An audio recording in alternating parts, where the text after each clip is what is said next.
Olá, camaradas, alunos e alunas do primeiro ano do Colégio Master.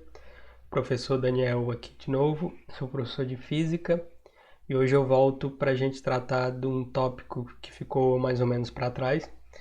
Lá ainda no capítulo que a gente estava tratando de hidrostática, ficou faltando tratar da frente C04, que é o tópico de pressão em fluido, que é o que a gente vai fazer hoje. Então, ocorre que eu passei conteúdo de movimento retilíneo uniformemente variado 1 e 2, que foram as aulas teóricas que vocês tiveram acesso na semana passada, e um conjunto de exercícios. Aí agora a gente vai voltar um pouco para a hidrostática e depois volta para aquele conteúdo de novo no decorrer das semanas e do mês, conforme as aulas forem avançando, tá bom? Então hoje a gente vai tratar de pressão em fluido, lá no tópico de hidrostática. Vamos à nossa aula. Então, do que trata? A gente vai estudar e matematizar a pressão em um fluido. Tá bom? A gente já definiu o que era um fluido nas aulas quando a gente começou a estudar hidrostática. Um fluido, a palavra você pode pensar de maneira mais no senso comum que é uma coisa que flui, tá bom? Aí os fluidos podem ser líquidos ou podem ser gasosos. Um fluido líquido, ele vai ser tratado aqui mais na hidrostática porque ele é um fluido chamado incompressível, tá bom? Perdão, um fluido compressível, melhor dizendo. Significa que você consegue comprimir ele sem ele ficar alterando muito, mudando muito a forma ali. O ar, por exemplo, é um fluido incompressível, certo? Quando você aperta o ar, ocorre da possibilidade de você juntar ali as moléculas e tal e dar uma comprimida nele. Então a gente vai tratar de fluidos compressíveis aqui, que são mais úteis aqui por enquanto para a gente, tá bom? Então, a pressão no fluido é uma das propriedades dos fluidos que pode ser facilmente verificada com esse tipo de experimento aqui, tá bom? A pressão que ocorre pode ser simplesinha, você consegue fazer isso em casa, você só vai precisar de uma garrafa PET e fazer furos nessa garrafinha, certo? Como está ilustrado aqui na figura. Então, basta você encher com água um recipiente plástico, uma garrafa PET, por exemplo, e em seguida fazer alguns furos em alturas diferentes da garrafa, certo? O que você vai observar? Você vai observar que o jato d'água sai inicialmente no ângulo reto, que é o que está representado por essa setinha vermelha. Então a tendência do jato é sair de maneira perpendicular, tá bom? E depois ele vai se curvando devido à ação da gravidade, certo?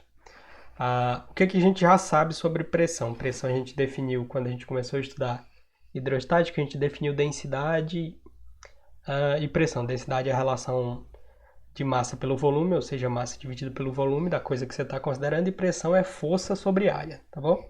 Força é uma coisa, pressão é outra. Força é uma grandeza física vetorial e pressão é uma grandeza escalar, tá bom? Significa que ela não depende de direção e sentido. Já a força, sim.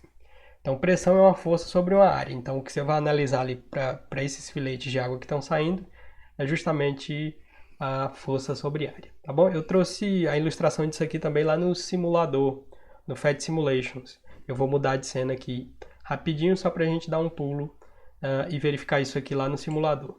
Como a gente eu não tenho como fazer o experimento aqui para vocês, dado que a câmera é da webcam do computador, do próprio notebook, é fixa lá, dificulta o experimento. Aí eu vou fazer um experimento usando um aplicativo que vocês conhecem lá, que é o PhET Simulations. Então vou mudar a cena aqui e a gente vai dar uma mexida ali no simulador do PhET. Tá aqui. Então o que você tem aqui? Eu tenho uma caixa d'água, tá cheia d'água, eu posso mexer na altura dela aqui, certo? E essa altura vai influenciar sim porque vai influenciar a gravidade, certo? Como a gravidade vai agir na água que vai ser despejada aqui. O que eu posso fazer? Eu tenho uma certa quantidade de água. Quando eu tenho muita água, a pressão aqui embaixo é muito alta. Então significa que o jato, quando eu abrir aqui, esse jato vai ser ejetado, ele vai longe. Conforme a quantidade de água vai diminuindo, a pressão vai diminuindo e vocês aí vão perceber que a distância com que ele cai vai diminuindo também, certo? Abrir Veja só, ele começa a cair aqui. Vou deixar o mouse onde ele começou a cair. Começou a cair aqui, ó. Como a pressão vai diminuindo, já que a água está derramando, e a não ser que você deixe a água caindo ali.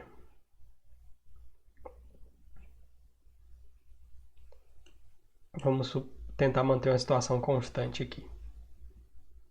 Vou deixar ele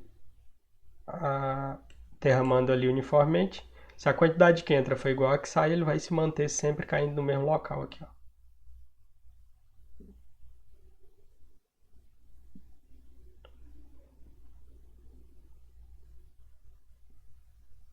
Então, quase que a taxa de entrada é quase igual à taxa de saída, então você não vai alterar quase que nada a posição do fecho. Mas se eu fecho, do filete de água, melhor dizendo, se eu fecho a torneira aqui,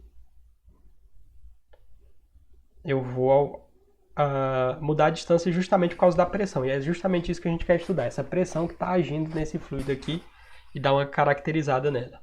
E ver quais as aplicações disso, tá bom? Vou deixar despejar até o final aqui para vocês verem direitinho o que está rolando.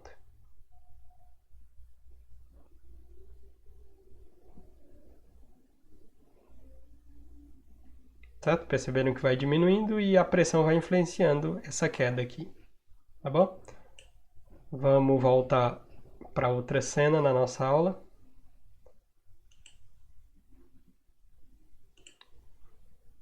E voltamos aqui. Certo.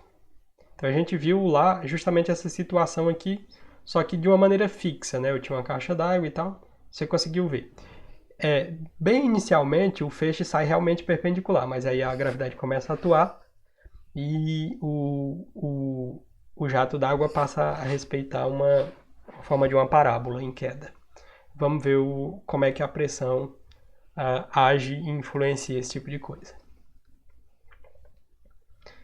Então, vamos estudar primeiro a pressão em uma coluna de líquido, como se fosse lá dentro da caixa d'água. Por enquanto, a gente não vai se interessar nos furos. Os furos era só para mostrar que a pressão varia com a profundidade, certo? Aqueles furos mostram justamente isso, que a profundidade vai influenciar. É o que a gente vai concluir aqui quando fizer essa análise, tá bom? Então, qual é a situação? A gente vai considerar um cilindro imaginário, é esse de vermelho aqui, certo? Então, o que está rolando? Eu tenho uma caixa d'água, que é essa aqui em azul, com a água que está aí dentro, e a gente está imaginando um cilindro aqui, esse vermelhinho. Então, um cilindro imaginário, que seria um cilindro, você sabe, né? Parece 1 litro de óleo. Então, um tubo. E esse cilindro tem uma altura H e tem uma área da base A, tá bom? Ele tem a área redonda assim, essa área vale A, um círculo. Então, a área da base de um cilindro regular reto é um círculo. Então, você tem uma área A e uma altura H. Beleza. Então, o que que rola? O líquido que a gente está considerando aqui tem uma densidade ρ. Vou deixar a densidade... lembra que a gente definiu densidade como massa pelo volume e usou a letra grega ρ para definir densidade? Então, vamos supor que esse líquido é um líquido qualquer, não me interessa qual é, pode ser mel, pode ser álcool, pode ser água. Então, eu vou dizer que ele tem uma densidade ρ. Densidade lembra a relação entre massa e volume do líquido que está ali. E que esse líquido está sujeito a uma aceleração da gravidade. Lembra que a gravidade aponta sempre para o centro do planeta. Então, a gravidade aqui está atuando para baixo. Então, esse líquido está sujeito a uma aceleração da gravidade para baixo, apontando para o centro da Terra. Acontece, então, que a coluna de líquido desse cilindro, aqui dentro, que eu estou considerando nesse cilindro imaginário, exerce uma pressão P na base desse reservatório A aqui do cilindro, tá bom? Então, eu estou imaginando um filete de água e ele exerce uma pressão aqui, certo? Então, vamos analisar isso. Como eu já tinha colocado, a gente já sabe que pressão é força sobre área. Então, uma força que eu aplico, quando você pisa no chão, você está aplicando uma força sobre uma área. Você está fazendo uma pressão no chão, por exemplo, tá bom? Aí o que que acontece? A força, o que a gente pode pensar sobre isso? Que a força é o próprio peso, tá bom? Dessa coluna de líquido. Por quê? Por que a gente pode dizer que a força que está atuando lá no fundo do recipiente, nessa área A, é justamente o peso? Porque a única força, não tem ninguém empurrando nada, a única força que está agindo é a da gravidade, certo? Então, a gravidade está agindo sobre uma certa massa de água que está dentro desse cilindro imaginário aqui. E massa vezes gravidade é peso, se você se lembrar lá do 9º ano e do 1º ano, quando a gente começou a estudar forças.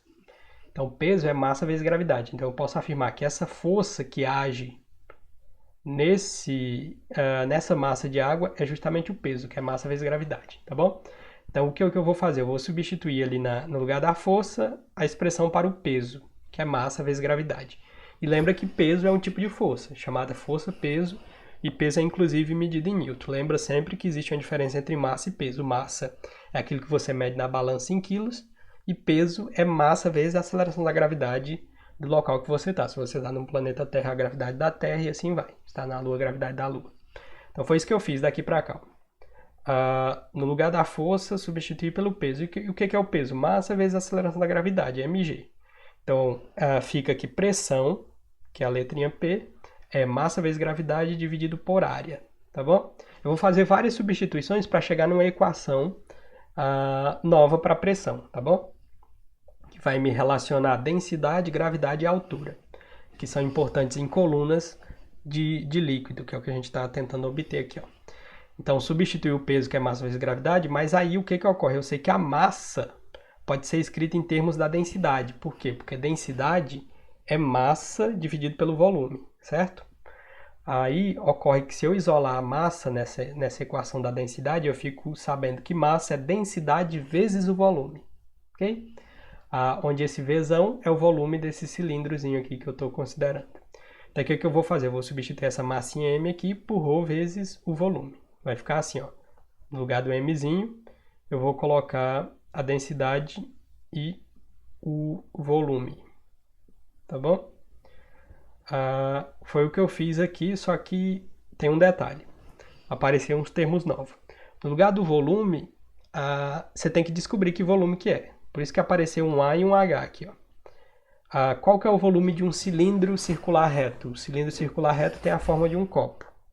Como é que eu encontro o volume de um cilindro? O cilindro é assim, ó, você vai pegar a área da base e multiplicar pela altura, certo? É como se você pegasse aqui e vestisse com uma roupa no formato de um cilindro.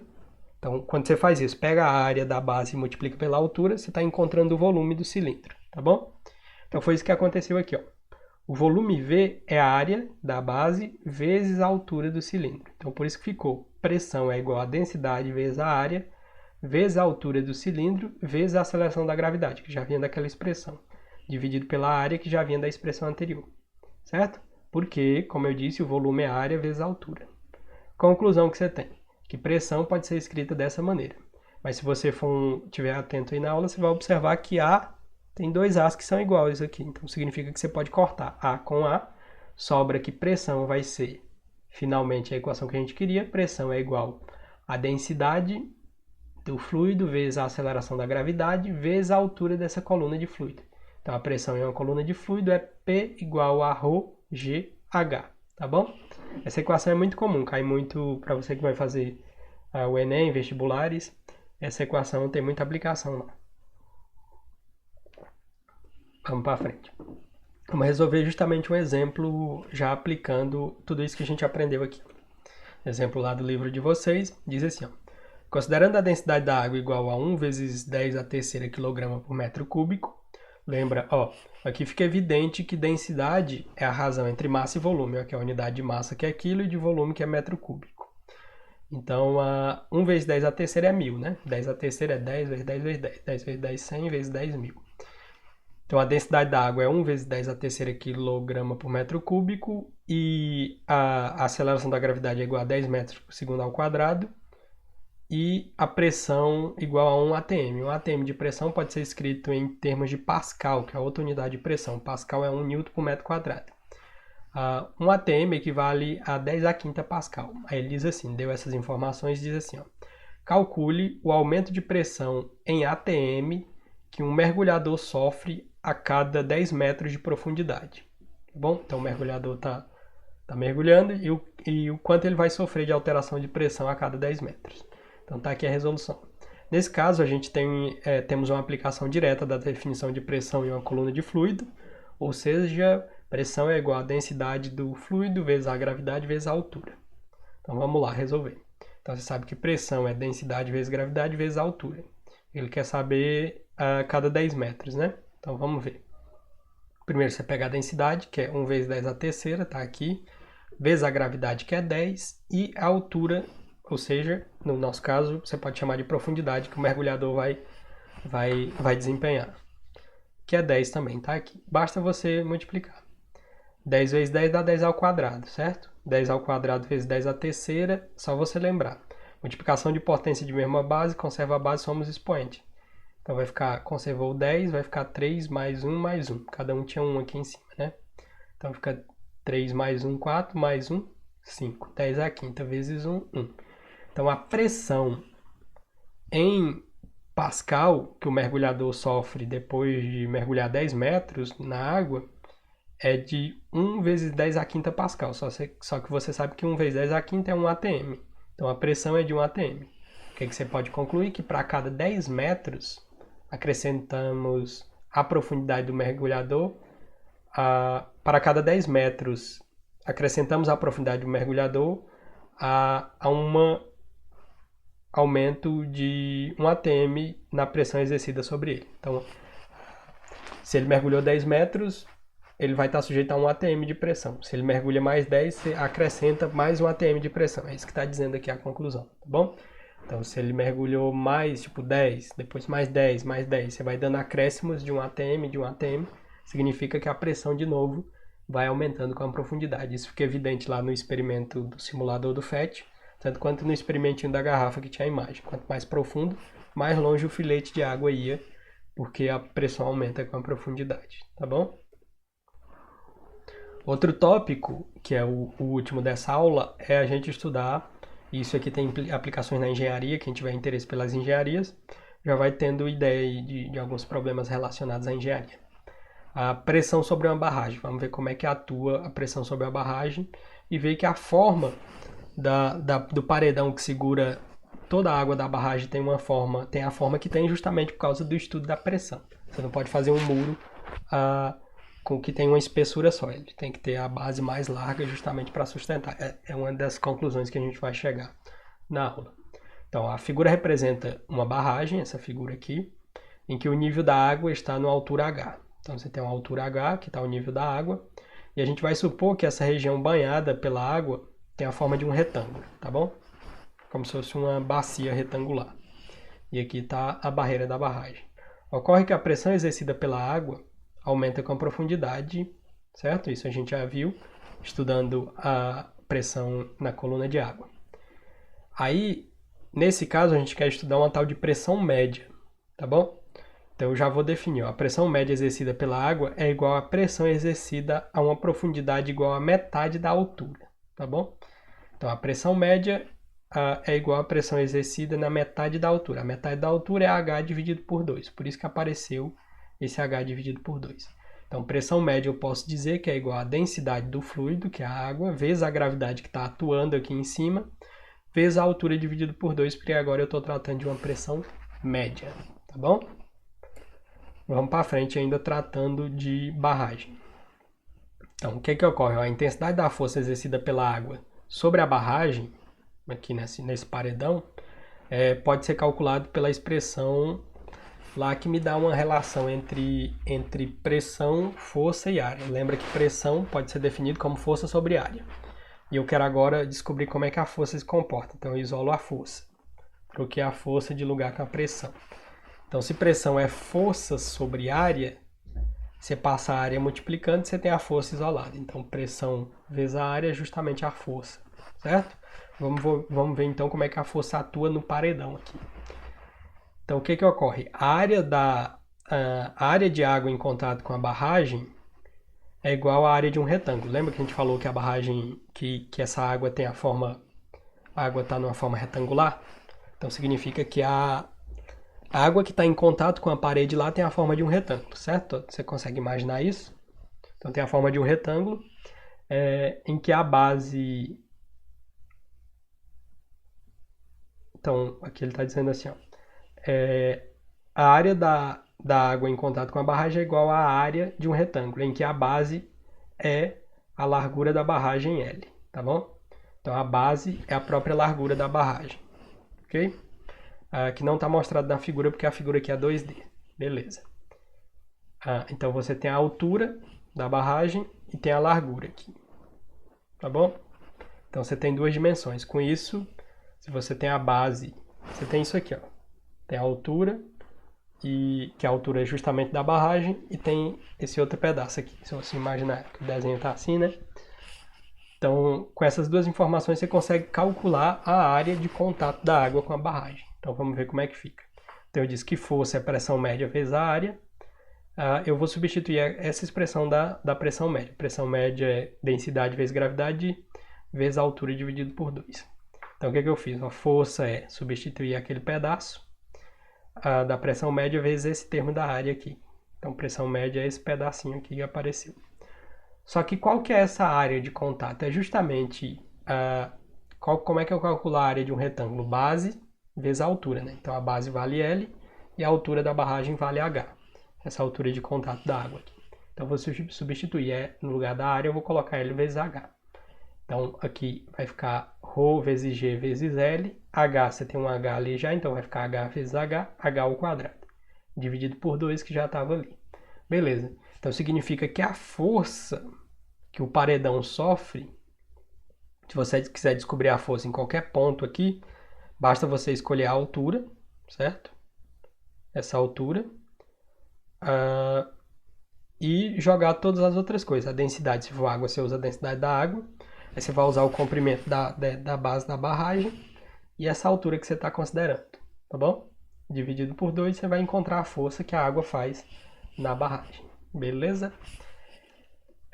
Ainda fica uma curiosidade aqui. Ó. Ainda sobre pressão em uma barragem, é possível demonstrar que o ponto de aplicação da força F ali, ó, está localizado a uma altura que é H sobre 3 da base. Então, se eu dividir essa altura por 3, eu encontro o ponto ali de aplicação da força. E esse ponto é chamado de centro C de pressão. O centro de pressão ocorre na altura de H dividido por 3, conforme está ilustrado na figura aqui. Isso aqui pode ser demonstrado, mas demanda uma matemática muito mais elaborada, tá bom? Fica como curiosidade aí para vocês. E por último, para a gente encerrar essa aula, vamos tratar de tensão superficial. Tensão superficial vai ser um conceito que vai ficar para vocês mais em abstrato, mas é bem interessante também. O que é? A tensão superficial é uma propriedade dos líquidos que afirma que a superfície livre de um líquido, aqui em cima, por exemplo, suponha que você tem um recipiente qualquer e está com água ali, até o topo. Então, a superfície livre de um líquido se comporta como uma membrana estática, podendo resistir a pequenas pressões aqui em cima. Você, para testar a tensão superficial, pode, por exemplo, fazer um experimento em casa. Basta você pegar um copo com água, encher de água até o topo, pôr na mesa, ele vai ficar paradinho, pega uma agulha emprestada com sua mãe ou sua avó e vem com a agulha assim, solta em cima do copo, certo? Lá na água ali, ó, vai estar com água aqui, solta em cima da água com muito cuidado. Ocorre que a agulha vai ficar flutuando na superfície. Eu desafio você a fazer esse experimento. Você vai ver quanto é interessante que a agulha não vai afundar justamente pela tensão, porque existe uma tensão superficial ali, que eu vou explicar o que é de maneira mais profunda para vocês. Então você vai colocar a agulha, aí para a agulha poder afundar, basta você triscar do lado assim na água, que você vai quebrar a tensão superficial e a agulha vai acabar afundando. Então essa tensão superficial é causada pelas atrações moleculares da água. Você sabe que a água são moléculas, né? O tal do H2O, no caso da água específico. Então o que ocorre? Uma molécula na superfície de um líquido é atraída pelas moléculas vizinhas de cada lado e pelas que estão abaixo dela, tá bom? Então tá aqui exemplificado com essas setas vermelhas aqui. Suponha que você tem uma molécula, essa molécula é atraída pelas que estão do lado e pelas que estão abaixo. Abaixo da superfície não existindo assim, portanto, vamos voltar aqui. É atraída pelas moléculas vizinhas de cada lado, conforme está ilustrado, e pelas que estão abaixo da superfície, certo? Não existindo, portanto, atração atuando para cima, tá bom? Então, ela é atraída, as moléculas que estão na superfície são puxadas pelas suas vizinhas e para baixo. que ocorre? Essas atrações moleculares tendem a atrair a molécula a partir da superfície para dentro do líquido. Então, a tendência é que a molécula de água lá da superfície seja puxada para dentro do líquido. E essa tendência diminui a área superficial lá em cima, certo? A molécula está tendendo a vir. E na superfície, microscopicamente, eu vou ter áreas de contato menor. Então, a superfície vai se comportar como se fosse uma fina película que está bem esticada lá em cima do líquido, certo? E essa força de atração que resulta e que possibilita essa coisa acontecer entre as moléculas é de natureza elétrica, tá bom? Justamente a natureza elétrica, a água, por exemplo, é polar. Significa que as cargas ficam positivas de um lado e negativas de outro. Aí isso ocorre. Isso explica também o porquê que se alguém pula ou você pode pensar em eventos de ginástica que o pessoal pula do trampolim na piscina. Tipo, se ele pular de barriga, ele vai encontrar uma tensão superficial da água e vai se machucar muito. Então, por isso que geralmente ele pula de ponta, faz isso aqui para quebrar a tensão superficial da água, ou ele pula com o pé para quebrar também a tensão superficial da água, para ele não entrar em contato com aquilo diretamente, porque senão ele se machuca. Se você for pular em uma piscina, é muito melhor pular com o pé para quebrar a tensão superficial da água do que de barriga, que você vai se machucar muito, porque se aumenta muito, você vai ter muita área de contato, certo? Você vai aumentar essa área de contato com essas membranas aí, ok? Então a nossa aula era sobre esse tema. Vão ser disponibilizados exercícios a respeito desses temas para vocês aí no Google Sala de Aula, tá bom? Muito obrigado pela sua atenção, forte abraço a todos e até a próxima. Bons estudos, mais uma vez fiquem em casa.